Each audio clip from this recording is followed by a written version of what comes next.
When this channel began, it asked a question that sounded almost impossible.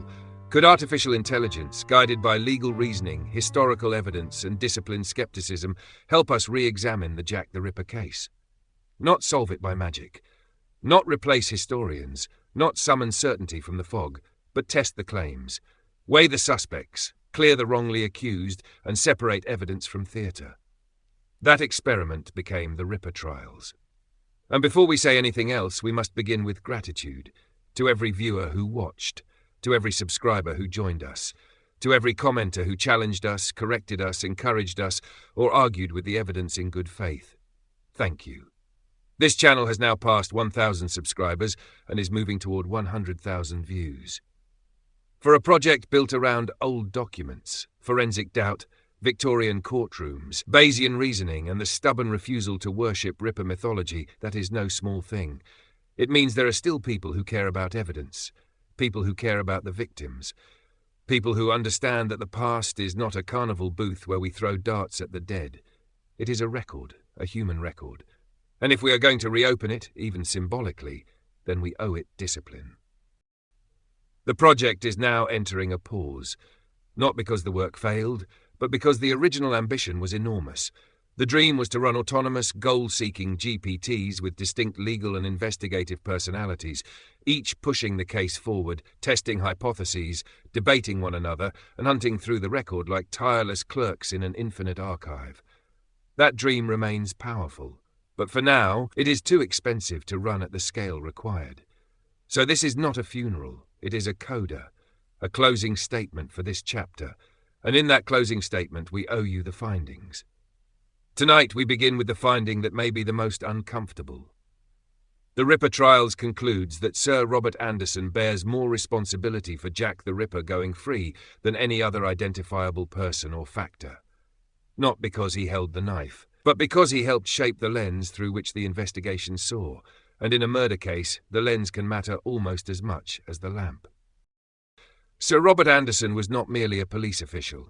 He was an intelligence man, a man of informers, secret channels, private knowledge, hidden reports, and conclusions that often seem to outrun the evidence available in open court.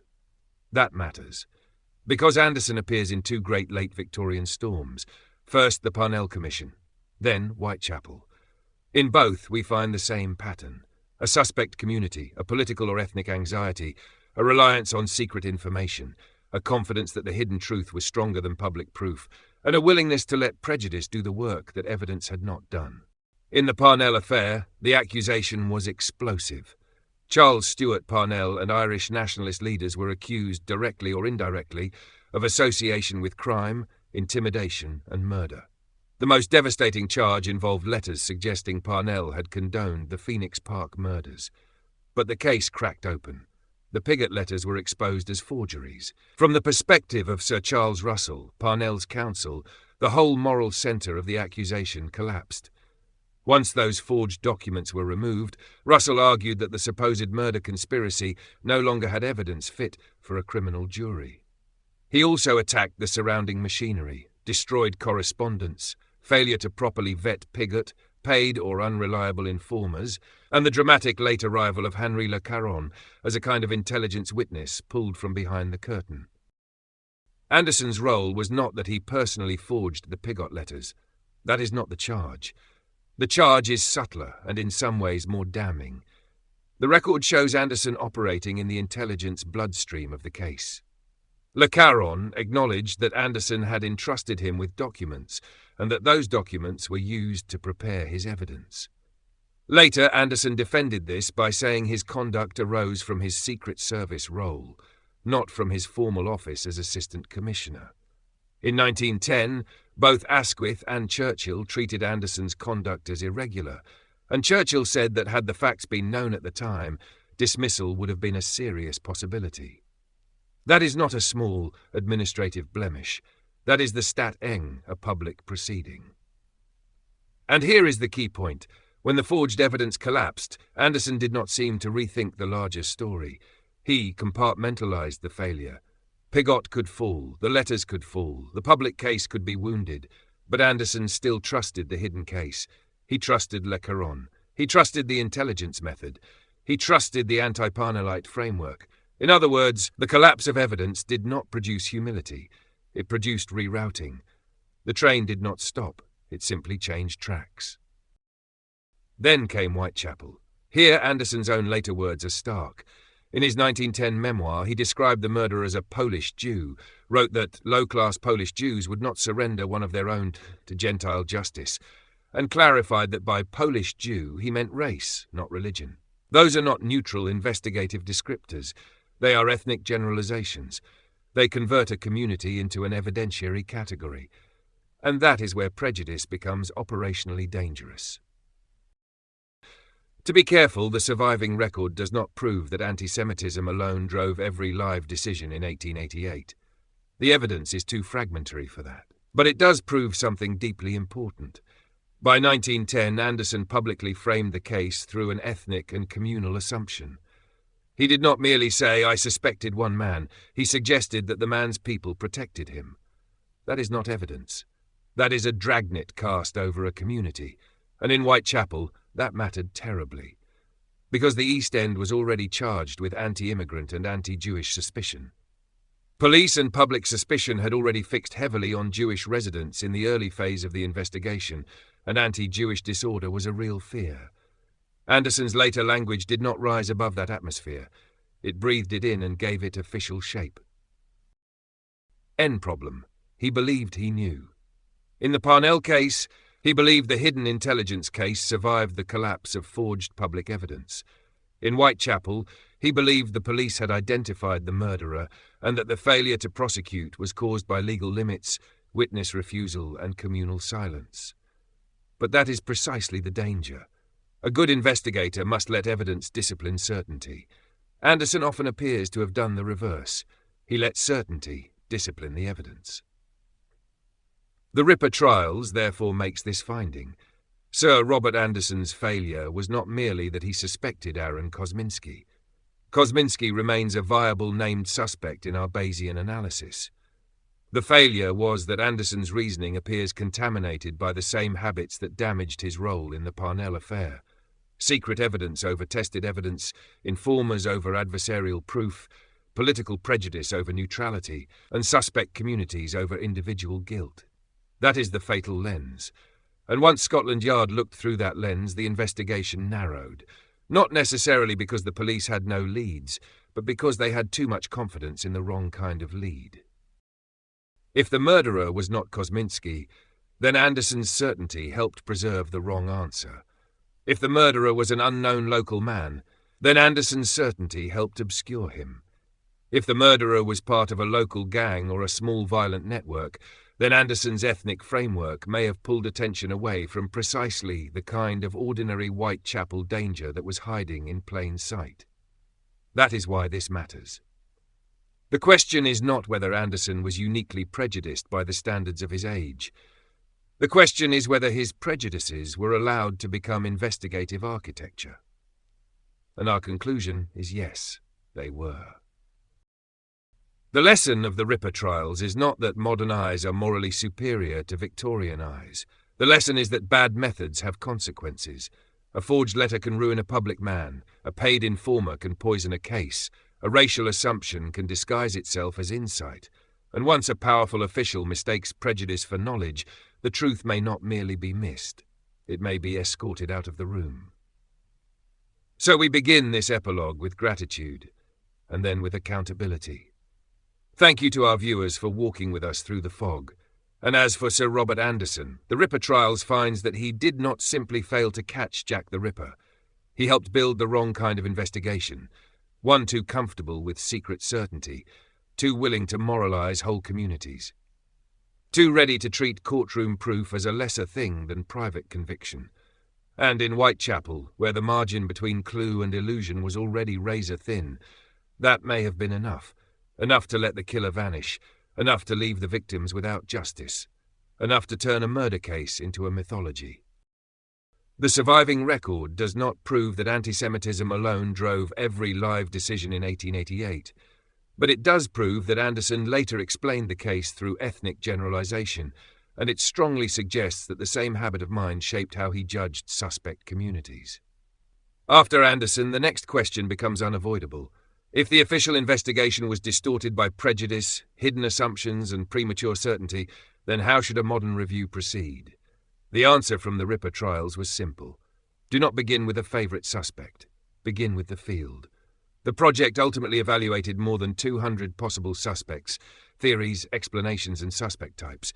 Some were famous, some were obscure, some were serious, some were barely more than shadows wearing a hat. But each had to go somewhere. So we divided the universe of possibilities into 4 buckets. 4 labelled buckets or evidence boxes appear one by one. The first bucket was named suspects. These are the familiar figures of Ripper history: Kosminski, Lechmere, Druitt, Pisa, Ostrog, and many others who have been accused, defended, resurrected, condemned, or dressed up by theory. The second bucket was unknown local. This may be the most important bucket of all. It asks, what if the killer was not one of the famous names? What if he was a local man, known to the streets, familiar with the courts, lodging houses, markets, alleys, police beats, and rhythms of Whitechapel? Not a celebrity suspect, not a mythological figure, just a dangerous man from the district. The third bucket was unknown other. This covered the possibility that the killer came from outside the immediate local world, but was never properly identified by history. And finally, the fourth bucket was non-person, non-human. That does not mean ghosts, demons, or fog with a knife. It means the possibility that the traditional Ripper story itself contains errors, misattributed crimes, false patterns, press mythology, bad assumptions, hoaxes, contaminated evidence, or the possibility that not every event belongs to the same offender model.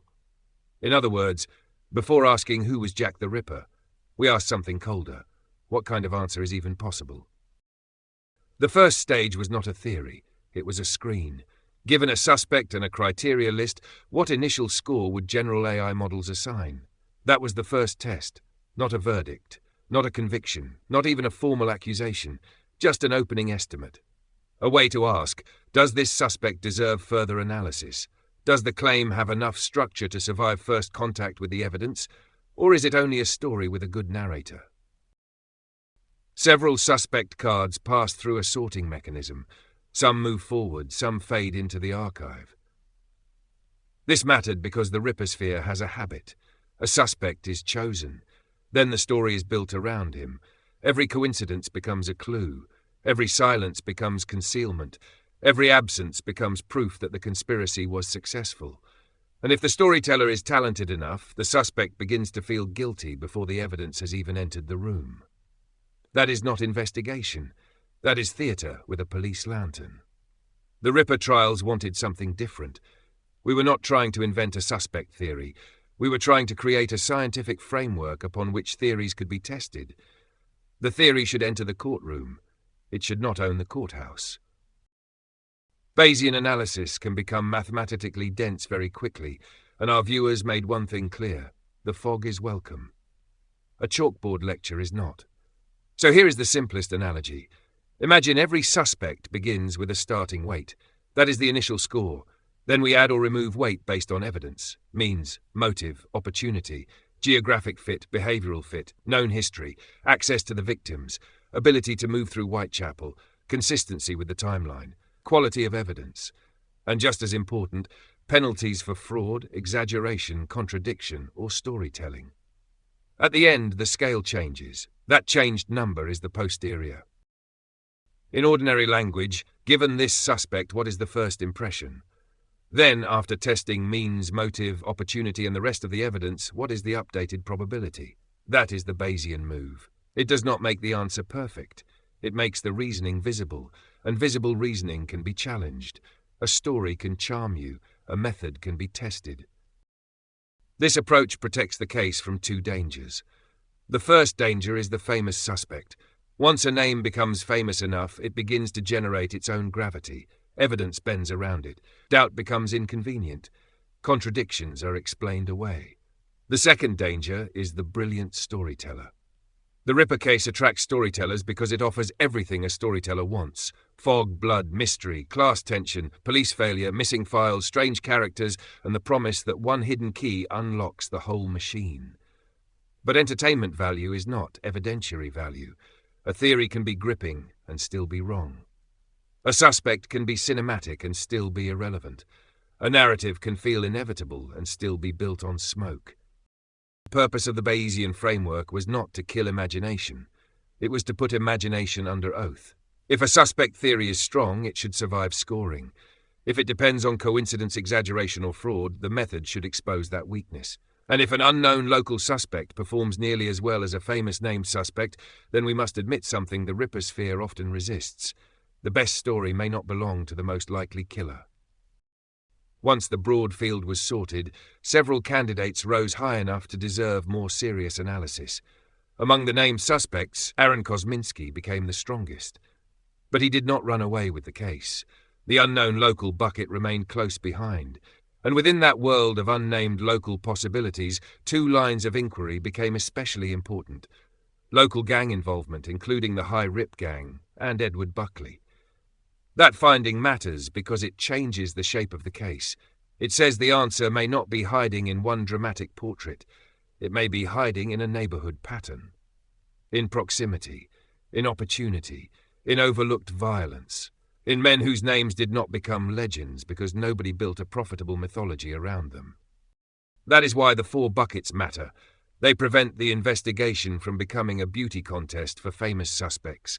They allow the unknown to compete with the known. They allow a local offender to compete with a named suspect. They allow the case itself to challenge the mythology built around it. And that is the central discipline of the Ripper trials. Do not ask which suspect makes the best story. Ask which explanation survives the evidence. After the suspects were sorted, scored, tested and retested, the model produced a finding that was both familiar and uncomfortable. Among the named suspects, Aaron Kosminski emerged as the strongest candidate. Not as a certainty, not as a conviction, but as the leading named suspect in the Bayesian model. The estimate was approximately 45%. That number matters. But it does not end the case, because close behind Kosminski was another category entirely, unknown local, approximately 40%. And that is where the fog thickens. The model did not simply say Kosminski wins. It said something more troubling.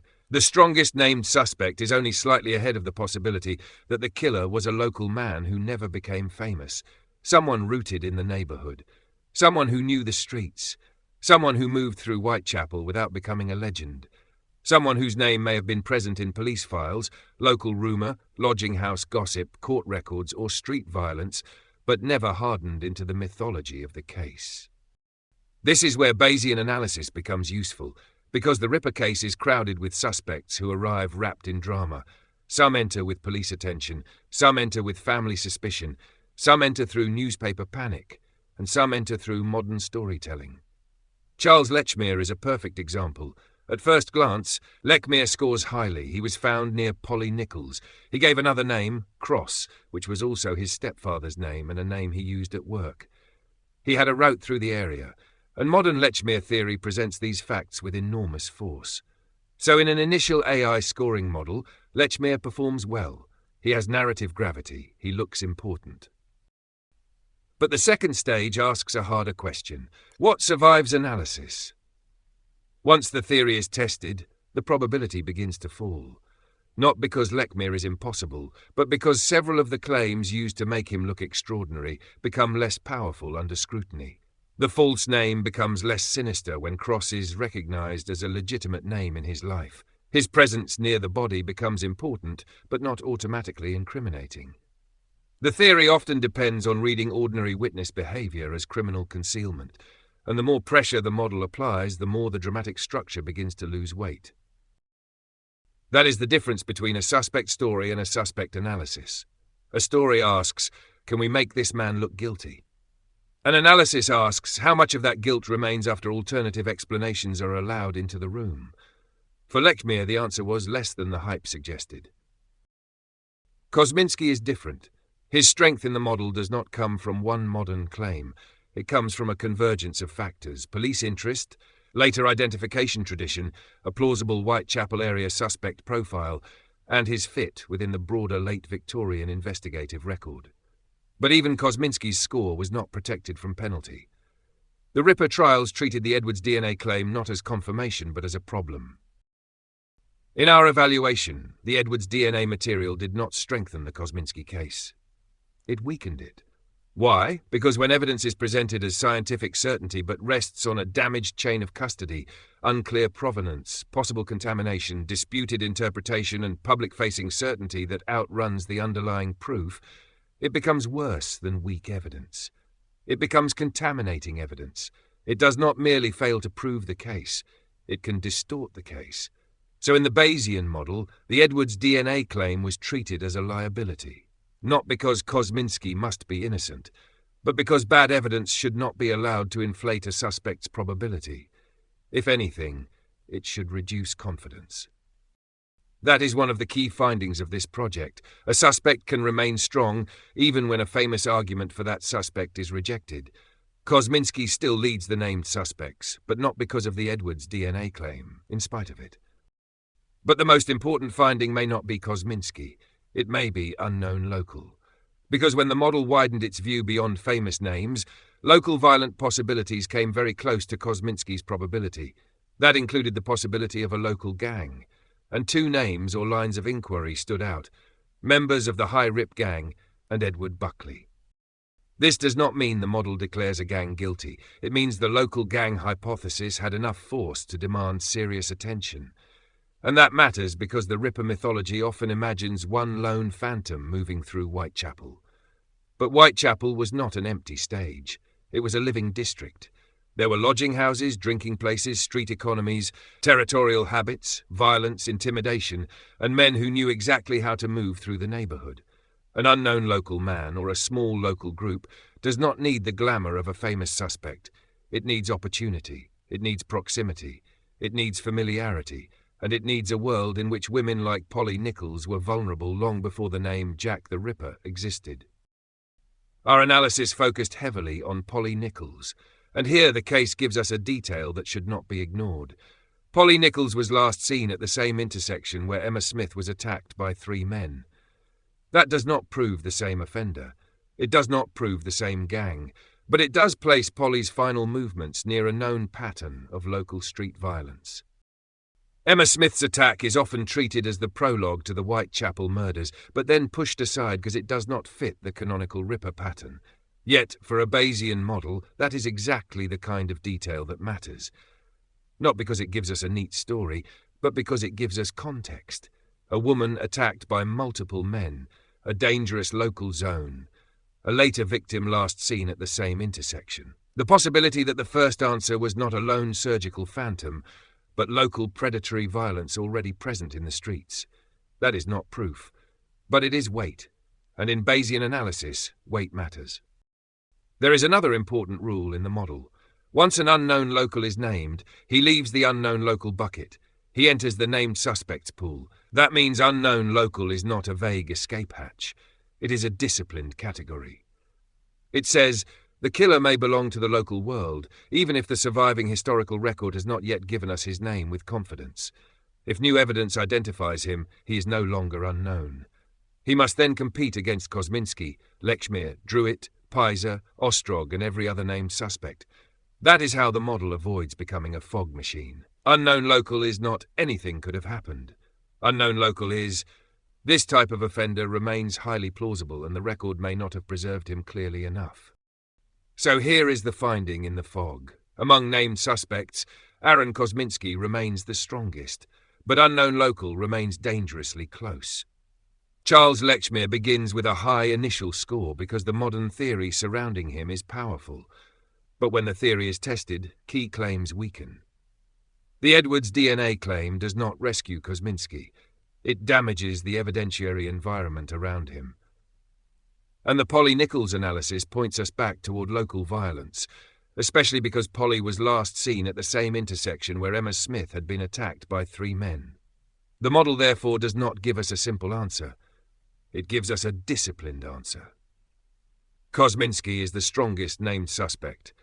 Unknown local is the strongest warning against premature certainty, and within unknown local, the High Rip Gang and Edward Buckley remain among the most important unresolved lines of inquiry. That may be the most honest conclusion the Ripper trials can offer. Not a final conviction, not a theatrical unmasking, not a storyteller's flourish, but a model-tested finding. The Ripper may have a name, or he may still be hiding in the neighborhood. Not because he was supernatural, not because he was brilliant, but because history gave fame to the wrong shadows. Kosminski is the strongest named suspect. Unknown local is the strongest warning against premature certainty. And so, for now, this is where the Ripper Trials pauses. Not with a solved case, not with a theatrical confession, not with a suspect dragged into the light by force of narrative, but with findings. Kosminski leads the named suspects. Unknown local remains close behind. The Lechmere theory begins with force but weakens under testing. The Edwards DNA claim does not strengthen the Kosminski case. It damages the evidentiary environment around it. And the pattern around Polly Nichols and Emma Smith reminds us that Whitechapel itself may matter more than any single famous suspect portrait. That is the lesson we keep returning to. The map matters, the method matters, and the story must never be allowed to bully the evidence. If you have watched this far, thank you, truly. This channel has passed 1,000 subscribers and is moving toward 100,000 views because viewers like you were willing to follow an unusual experiment. History, artificial intelligence, courtroom reasoning, Bayesian analysis, and the fog of Whitechapel, all placed on the same evidentiary table. That is not the usual Ripper format. There are fewer dramatic unmaskings here, fewer miraculous solutions, fewer thunderclaps. But perhaps a better question, what survives testing? So if this format works for you, please let us know. Like the video, share it with someone who cares about history, evidence, AI, or unsolved cases. Subscribe if you want to see where this method goes next. And most importantly, leave a comment. Did you like this epilogue format? Would you like to see more videos built as structured findings? Would you prefer deeper suspect trials, shorter case summaries, visual Bayesian breakdowns, or direct comparisons between competing theories? Should we return to Kosminski? Reopen Lechmere? Put Edwards' DNA on trial? Follow the unknown local trail? Or take a full episode into the High Rip Gang and Edward Buckley? The archive is not empty. It is only waiting. And yes, Matt v64 and the autonomous GPTs will return. Their absence is not abandonment, it is engineering. The original vision for the Ripper Trials was never simply to make videos about Jack the Ripper. The vision was to build an autonomous investigative and legal reasoning system. Goal-seeking GPTs, distinct personalities, separate roles, evidence review, cross-examination, internal debate, and eventually a machine courtroom where theories must survive more than their own charisma. But that kind of system is expensive. Too expensive, at least for the moment, to run in the fully autonomous form originally imagined. So while the barristers are away from the courtroom, the workshop continues. The goal now is even stranger and perhaps even more important, to create a production system with zero human involvement before the autonomous GPTs rejoin the team. And in that spirit, this entire video is itself part of the experiment. The script was created from prompts, the visuals were created from prompts, the structure was created through prompt-driven development. Even the theme music is AI-generated. No traditional human editing, no conventional production pipeline, just human intention, artificial intelligence, historical evidence, and a long chain of prompts. In other words, this episode is not only about the method, it is a demonstration of the method. That matters because the Ripper Trials has always been about more than one Victorian murder case.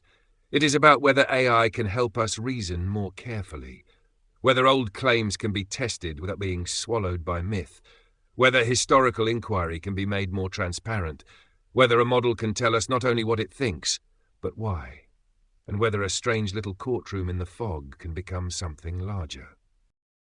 So tell us what you would like to see next.